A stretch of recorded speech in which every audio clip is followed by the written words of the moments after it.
हाँ, आज की हमारी अव्यक्त मूल्य की हम रिवाइज कर रहे हैं। आज अव्यक्त मूल्य है 337, जो बाबा ने 14 अप्रैल 1977 को चलाई, और इसका मुख्य विषय है श्रेष्ठ तकदीर की तस्वीर। श्रेष्ठ तकदीर की तस्वीर। अपनी तकदीर की तस्वीर द्वारा तकदीर बनाने वाले, अपने तकदीर की तस्वीर द्वारा तकदीर बनाने वाले हर परिस्थिति के पेपरों में एवर रेडी सदा महावीर रहने वाले बच्चों प्रति बाबा बोले। क्या कहते हैं बाबा? आज बाप दादा हर बच्चे के तकदीर की तस्वीर देख रहे हैं। आज बाप दादा हर बच्चे के तकदीर की तस्वीर देख रहे हैं। हर एक ने यथाशक्ति अपनी तस्वीर तैयार की है। हर एक बच्चे ने यथाशक्ति अपनी तस्वीर तैयार की है। तस्वीर के अंदर बाबा हर वक्त कहते रेडी रहो। हाँ, बाबा हर वक्त कहते रेडी रहो। तस्वीर तैयार की है। तस्वीर के अंदर विशेषता रूहानियत की चाहिए। तस्वीर में किसकी विशेषता चाहिए? रूहानियत की विशेषता चाहिए। रूहानियत भरी तस्वीर हर आत्मा को रूहानी बाप की राह बता देती है। जिसके अंदर अपने में रूहानियत भरी होगी, रूहानियत की भरी तस्वीर होगी, तो उस आत्मा से हर आत्मा को परमात्मा का रास्ता मिल जाएगा। जिसने अपने जीवन में रूहानियत धारण की होगी, उससे जो भी संबंध संपर्क में आएगा उसको परमात्मा की राह मिल जाएगी। जैसे लौकिक में बहुत सुंदर बनी हुई तस्वीर अपनी रचयिता की स्मृति दिलाती है ना, कि किसने बनाई है ये तस्वीर। तो ऐसे ही आपके दिव्य गुणों को देखकर किसकी याद आएगी कि इतना श्रेष्ठ इसको किसने बनाया। तो सबको ख्याल आएगा कि परमात्मा ने ही इसको इतना श्रेष्ठ बनाया है। इसको बनाने वाला कौन? ऐसे ही रूहानी तस्वीर अर्थात श्रेष्ठ तकदीर वाली तस्वीर बनाने वाले बाप के तरफ स्वतः ही आकर्षित करती है। आपका भाग्य बनाने वाले भगवान की स्वतः याद दिलाता है। ऐसे श्रेष्ठ तकदीर की तस्वीर बनाई है। ऐसे श्रेष्ठ तकदीर की तस्वीर बनाई है। रूहानी तकदीर अर्थात चलता फिरता लाइट हाउस। रूहानी तकदीर क्या है? चलता फिरता लाइट हाउस। सबको रास्ता दिखाने वाला लाइट हाउस का कर्तव्य है हर एक को सही राह दिखाना। चलते फिरते इतने लाइट हाउस क्या कमाल करेंगे? इतने लाइट हाउस क्या कमाल करेंगे? ऐसे बने हो व अब तक बनने का प्लान बना रहे। आप लाइट हाउस बन गए हो, सबको रास्ता दिखाने वाले बन गए हो, या अभी तक योजना बना रहे हो कि हम भी लाइट हाउस बने। इस बार बाप दादा रिजल्ट लेने के लिए आए हैं। आज बाबा आए हैं रिजल्ट लेने कि आप कितना लाइट हाउस बने हो। जब पेपर अर्थात इम्तिहान के दिन होते हैं, जब पेपर होते हैं, हाँ बोलो भाई जी, जब पेपर होते हैं तो इम्तिहान के दिन होते हैं, तो उस समय पढ़ाई नहीं जाती। जब पेपर आ जाता है तब पढ़ाई नहीं जाती, लेकिन पढ़े हुए का इम्तिहान होता है। पेपर आ गए, पेपर का टाइम आएगा तो अब उसे पढ़ाएंगे थो ना, अब तो क्या लेना है, उसका पेपर लेना है। तो बाप दादा ने भी संकल्प द्वारा, वाणी द्वारा, कर्म द्वारा, संकल्प द्वारा, वाणी द्वारा और कर्म द्वारा पढ़ाई, बहुत पढ़ाई है, बहुत पढ़ाई है। अब उसकी रिजल्ट देखेंगे। अब बाबा क्या देखेंगे, हमारा रिजल्ट देखेंगे। हर एक अपनी रिजल्ट से संतुष्ट हैं। बाबा पूछ रहे हैं, सब अपने अपने रिजल्ट से संतुष्ट हैं? चेक किया है कि समय प्रमाण व बाप की पढ़ाई प्रमाण विश्व के आगे स्वयं को प्रत्यक्ष प्रमाण बनाया है। कोई भी बात को स्पष्ट करने के लिए अनेक प्रकार के प्रमाण दिए जाते हैं। कोई भी बात को स्पष्ट करने के लिए अनेक प्रकार के प्रमाण दिए जाते हैं, लेकिन सभी प्रमाण में श्रेष्ठ प्रमाण प्रत्यक्ष प्रमाण ही है। सभी प्रमाणों में श्रेष्ठ प्रमाण क्या है, प्रत्यक्ष प्रमाण ही है। तो ऐसे बने हो जो कोई भी देखे तो अनुभव करे, जो कोई भी देखे तो अनुभव करे कि इन्हें पढ़ाने वाला व बनाने वाला सर्वशक्तिवान बाप है। इनको पढ़ाने वाला, इनको बनाने वाला स्वयं सर्वशक्तिवान बाप है। प्रत्यक्ष प्रमाण ही बाप को प्रत्यक्ष करने का सहज और श्रेष्ठ साधन, श्रेष्ठ साधन है। इस साधन को अपनाया है, प्रत्यक्ष वर्ष तो मनाया, लेकिन स्वयं को प्रत्यक्ष प्रमाण बनाया। सहज है व मुश्किल है, ऐसा बनाना सहज है या मुश्किल है, क्योंकि प्रत्यक्ष प्रमाण अर्थात जो हो जिसके हो उसी स्मृति में रहना। हम कौन हैं? हम आत्मा हैं। किसके हैं? परमात्मा के हैं। तो हमें आत्मा भी याद आए और हम परमात्मा के हैं ये भी याद आए, वे मुश्किल होता है? पूछ रहे हैं बाबा। अपने आप को याद करना किसको मुश्किल लगता है? अपने आप को याद करना मुश्किल लगता है क्या? टेम्परेरी, अस्थाई पार्ट बजाने के समय अपना टेम्परेरी टाइम को स्मृति में रखना मुश्किल होता है? पूछ रहे हैं बाबा। मतलब जब कोई चीज टेम्परेरी होती है ना, तो थोड़ी देर के लिए उसको याद रखना होता है, परंतु जो हमारी अपनी है, जिसकी आदत है, उसको याद रखने की जरूरत नहीं होती। उसको याद रखना सहज होता है।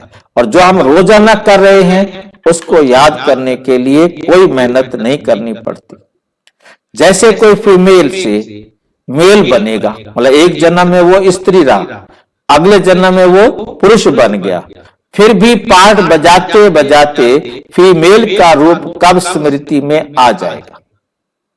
कब स्मृति में आ जाएगा? या जैसे नाटक में कोई मतलब रोल प्ले कर रहा है, ठीक नहीं, कोई फीमेल से मेल बन जाए, मतलब मेल का रोल करना शुरू कर दे, तो करते करते कहीं भी वो गलती कर सकता है, क्योंकि है फीमेल, रोल कर रहा है मेल का, तो कहीं गलती उससे हो सकती है। परंतु जो निजी स्वरूप है ही मेल और रोल भी अगला जन्म भी मेल का मिला और रोल भी मेल का कर रहा है, तो उससे कोई गलती होने का चांस नहीं रहता। लेकिन निजी स्वरूप कब भूलता नहीं है, जो हमारा स्वरूप है वो कभी भूलता नहीं। तो आप जो हो, जिसके हो और जहां के हो, कहां के हम? परम धाम के। वो अनादि निज स्वरूप, अनादि बाप, अनादि स्थान है ना कि टेम्परेरी। हमारा परम धाम, हमारा परम पिता परमात्मा और हम आत्मा, ये हमारा परमानेंट है ना, अनादि स्वरूप है ना, अनादि स्थान है ना, अनादि बाप है ना, अनादि की स्मृति सहज होती है। जो परमानेंट है, अनादि है, उसकी स्मृति सहज होती है, वह मुश्किल। प्रत्यक्ष प्रमाण अर्थात अनादि रूप में स्थित रहना। प्रत्यक्ष प्रमाण क्या है? अनादि रूप में स्थित रहना। फिर भी भूल जाते, फिर भी भूल जाते हो। वास्तव में भूलना मुश्किल होना चाहिए। वास्तव में क्या होना चाहिए? भूलना मुश्किल होना चाहिए, क्योंकि भूलकर जो स्वरूप स्मृति में लाते हो वे अनादि नहीं। क्योंकि भूल करके जो भी हम स्वरूप अपनी स्मृति में लाते हैं वो टेम्परेरी है, मध्य काल का है। मध्य काल अर्थात द्वापर का समय। तो मध्य काल का स्वरूप मुश्किल याद आता है। ये यथार्थ नहीं लेकिन अयथार्थ है, क्योंकि द्वापर में हम क्या बन गए? भगत बन गए। द्वापर में हम पुजारी बन गए। अब उस स्वरूप को याद करना ये यथार्थ नहीं है, ये क्या है? अयथार्थ है। बाप दादा रिजल्ट लेने आए हैं, खास पुरानों से। जो पुराने बाबा के बच्चे हैं उनसे रिजल्ट लेने आए हैं, जिन्होंने विशेष उल्हानों द्वारा, बहुत सारे उल्हानों द्वारा बाप को आह्वान किया है। पुरानों द्वारा आह्वान किया है। पुरानों का आह्वान करना अर्थात रिजल्ट देने के लिए तैयार रहना। जो बाबा के पुराने बच्चे हैं वो बाबा को आह्वान करते हैं, इसका मतलब वो अपना रिजल्ट देने के लिए तैयार है। क्योंकि बाप दादा ने पहले ही कह दिया था, जैसे नयों को सुनाते हो, बाप का आना अपने आप को जीते जी मरने का साहस रखना। क्योंकि बाप का आना अर्थात वापस घर ले जाना। बाप आए हैं तो वापस परम धाम अपने घर ले जाएंगे ना, ले जाना। वैसे ही आपको बाप का बुलाना अर्थात रिजल्ट लेने देने के लिए तैयार रहना। बाप को बुलाया है ना कि भगवान आओ, तो आ गया हूं, तो रिजल्ट देने के लिए तैयार रहना। तो पेपर के लिए तैयार हो ना, पूछ रहे हैं, हो कि नहीं हो? विश्व को परिवर्तन करने की हलचल देखते हुए, हलचल देखते हुए अचल हो। स्वयं को हलचल कराने वाले निमित्त समझते हो वह अब तक अपने ही हलचल में हो, या अब तक अपने ही हलचल में हो। बाप दादा हिलाने के पेपर लेवे, बाबा आपको हिलाने वाले पेपर लेवे, ऐसे पेपर लेवे जिससे तुम डगमग हो। रेडी हो या एवर रेडी, सदा तैयार हो। रिजल्ट क्या है? स्वयं के संस्कारों के पेपर, स्वयं के व्यर्थ संकल्पों के पेपर, व कोई ना कोई शक्ति की कमी के कारण पेपर, कमी के कारण पेपर, सर्व से संस्कार मिलाने के पेपर। अब तक इन छोटे छोटे हद के पेपर में भी हलचल में आते हो व अचल हो, हलचल में आते हो व अचल हो। बेहद के पेपर अर्थात अनादि तत्वों द्वारा पेपर, पेपर कहां कहां से आएंगे ये बाबा हमें समझा रहे हैं कि बेहद के पेपर अर्थात अनादि तत्वों द्वारा पेपर। अग्नि से, वायु से, पृथ्वी से, हर तरफ से आपके क्या आएंगे, बाढ़, भूकंप, अलग अलग तूफान आएंगे, अलग अलग प्रकार से बेहद के तत्वों द्वारा पेपर, बेहद के विश्व की हलचल द्वारा पेपर, सारे यूनिवर्स में इतनी बड़ी हलचल होगी, हर चीज शुद्ध होने के लिए समाप्त हो रही होगी, जल रही होगी, ठीक है नहीं। तो उसके बाद वो भी पेपर होगा। बेहद के वातावरण द्वारा पेपर, बेहद सृष्टि के तमो प्रधान, सारा संसार एकदम तमो प्रधानता में आ जाएगा, चारों तरफ अशुद्ध वाइब्रेशंस फैल रहे होंगे, वायुमंडल द्वारा हमारा क्या होगा, पेपर होगा। ऐसे बेहद के पेपर देने के लिए पहले है स्वयं द्वारा स्वयं का पेपर, उसका पेपर तो बाद में देंगे, पहले हमने स्वयं द्वारा स्वयं का पेपर लेना है। छोटे से ब्राह्मण संसार द्वारा, ब्राह्मणों के संस्कार द्वारा आया हुआ पेपर, जो हमारा ये ब्राह्मण परिवार है, ये ब्राह्मण संसार है, इसके द्वारा हमारे पेपर आएंगे। ये कच्चा इम्तिहान है। ये क्या है, कच्चा इम्तिहान है, वह पक्का इम्तिहान है जो ब्राह्मण परिवार से पेपर आ रहे हैं। जैसे 6 मास का और 12 मास का पक्का इम्तिहान होता है। 6 मास का होता है, 6 महीने बाद पेपर होते हैं, एक साल बाद पेपर होते हैं ना। तो हद का पेपर दे पास हो गए हो तब बेहद का पेपर देंगे।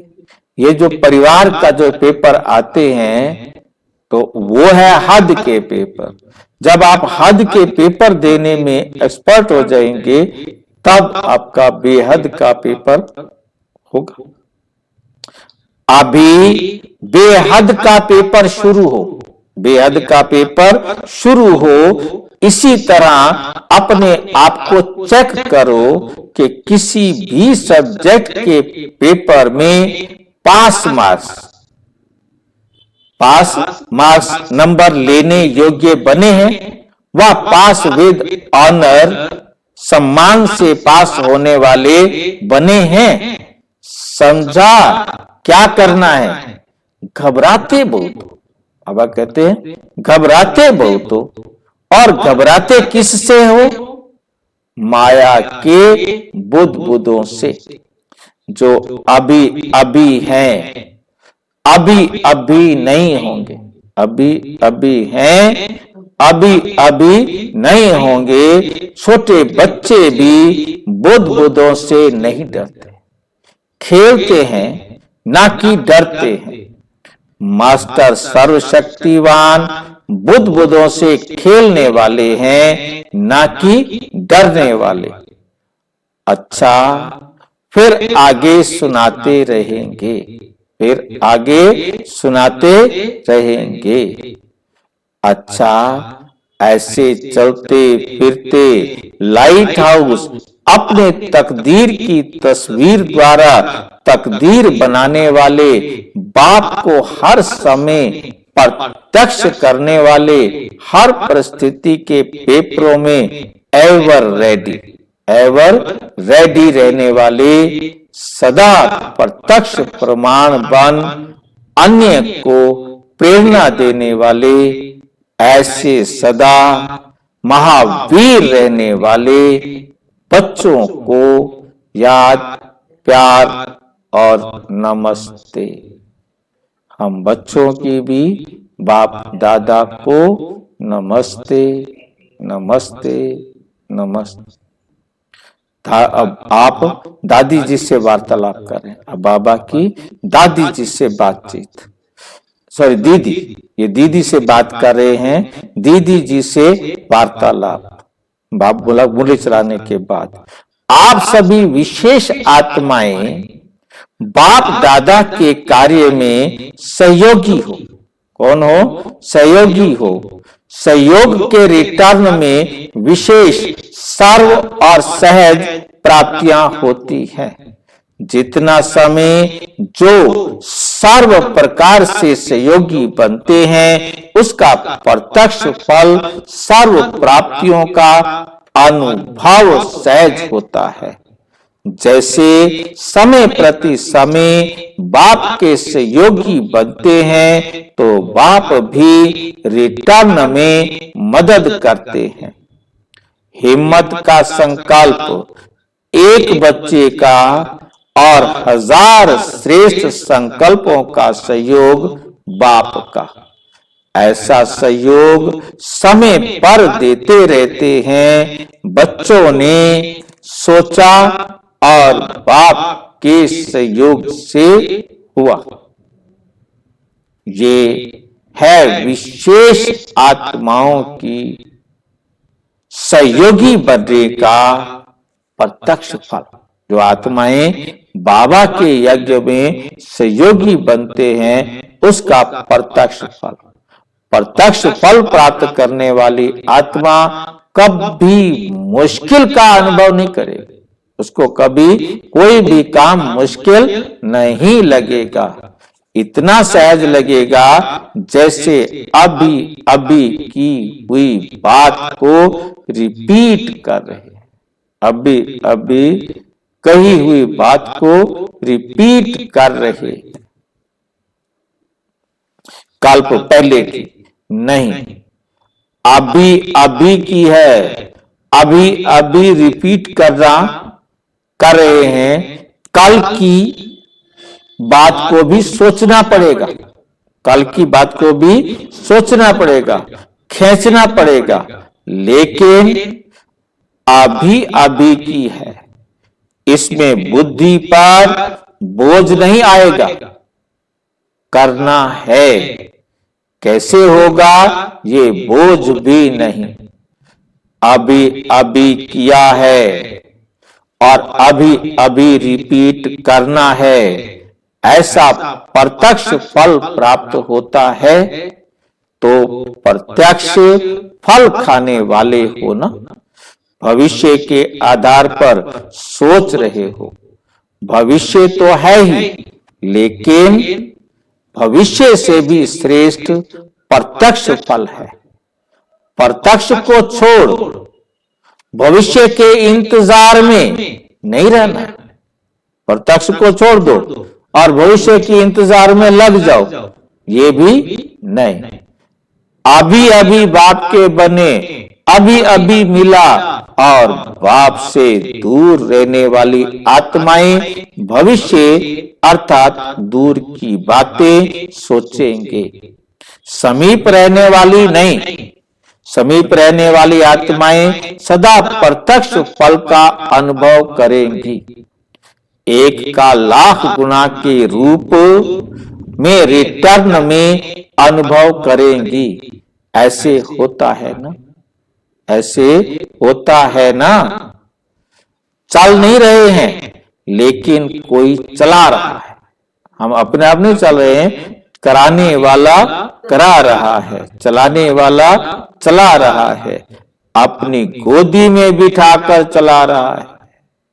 अपनी गोदी में बैठकर बिठाकर चला रहा है तो मुश्किल थोड़ा ही होगा। जैसे बच्चा अगर बाप की गोदी में घूमता है तो उसको कब थकावट नहीं होगी, मजा आएगा। अपने पांव से चले तो थकेगा, तो थकेगा, थकेगा भी, रोएगा भी, चिल्लाएगा भी। ये तो बाप चलाने वाला चला रहा है। ये तो बाप चलाने वाला चला रहा है। बाप की गोदी में बैठे हुए चल रहे हैं। कितना अति इंद्रिय सुख व आनंद का अनुभव होता है। जरा भी मेहनत व मुश्किल का अनुभव नहीं। ना मेहनत और ना मुश्किल।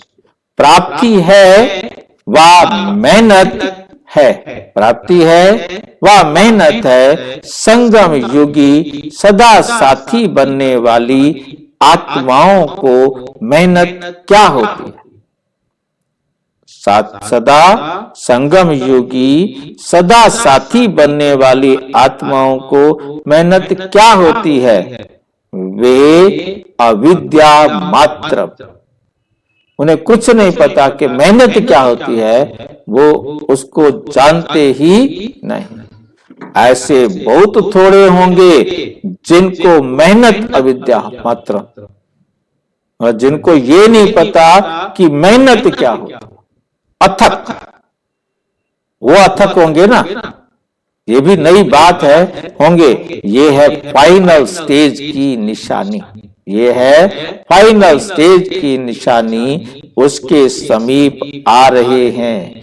पुरुषार्थ भी एक नेचुरल कर्म हो जाए, जैसे और कर्म नेचुरल है ना, उठना, बैठना, चलना, सोना नेचुरल कर्म है, वैसे स्वयं को संपन्न बनाने का पुरुषार्थ भी नेचुरल कर्म अनुभव हो। वैसे स्वयं को संपन्न बनाने का काम भी ऐसे लगे जैसे ये नेचुरल मुझे करना ही है, मेहनत नहीं लगेगी। देखो लगे ना मुझे करना पड़ेगा तो उससे मेहनत लगेगी। नेचुरल कर्म अनुभव हो तब इस नेचर को परिवर्तन कर सकेंगे। अभी तो वे सर्विस रही हुई है, अभी तो वो सर्विस रही हुई है। अभी आप सब जा रहे हो सभी को फाइनल पेपर देने लिए तैयार करने, क्योंकि आप सब निमित्त हो ना। ऐसे एवर रेडी बन, ऐसे एवर रेडी बन जाओ जो कोई भी छोटी व बड़ी परीक्षा में अचल रहे। अभी तो छोटे छोटे छोटे पेपर में भी हलचल में आ जाते हैं। एक छोटा सा पेपर आता है, हलचल में आ जाते हैं। स्वयं के पेपर्स द्वारा ही हलचल में हैं, तो अब ऐसी तैयारी कर भेजना जो पुराने यहां आवे तो एवर रेडी दिखाई पड़े। बाप दादा ने रियलाइजेशन कोर्स दिया है तो उसकी रिजल्ट भी लेंगे। अनुभवी बनाते जाओ, उच्चारण करने वाले बन जाते हो, सुनाने वाले तो बन जाते हो, लेकिन अनुभवी कम बनते हैं, अनुभवी कम बनते हैं। अगर अनुभवी मूर्त बन जाएं तो अनुभवी कब धोखा नहीं खाएंगे। जो अनुभवी होते हैं वो कभी धोखा नहीं खाएंगे। धोखा खाना अर्थात अनुभव नहीं है। ऐसा ही लक्ष्य रख करके सभी में ऐसे लक्षण भरते जाओ, ये रिजल्ट देख लेंगे। अभी तो यही उमंग सर्व को का होना चाहिए, यही उमंग सबका होना चाहिए कि संपन्न बन विश्व परिवर्तन का कार्य संपन्न करेंगे। एक तो संपन्न बनेंगे और विश्व परिवर्तन का कार्य संपन्न करेंगे। नहीं तो विश्व परिवर्तन का कार्य भी हलचल में है। अभी अभी बादल भरते हैं, अभी अभी बादल भरते हैं, थोड़ा बरसते हैं, फिर बिखर जाते हैं। कारण स्थापना, कारण क्या है? स्थापना करने वाले विश्व परिवर्तक ही हिलते रहते हैं। जो स्थापना करने वाले हैं, जो विश्व का परिवर्तन करने वाले, वो ही हिलते रहते हैं। अपने निशाने से बिखर जाते हैं तो परिवर्तन के बादल भी बिखर जाते हैं। गरजते हैं लेकिन बरसते नहीं, गरजते हैं लेकिन बरसते नहीं। अच्छा, ओम शांति, और विस्तार से जानने के लिए प्रजापिता ब्रह्मा कुमारी ईश्वरीय विश्वविद्यालय के किसी भी सेवा केंद्र पर संपर्क करें और यदि कोई प्रश्न है तो 9213106986 पर केवल टेलीग्राम करें। 9650692270 पर केवल व्हाट्सएप करें, फोन नहीं। ओम शांति।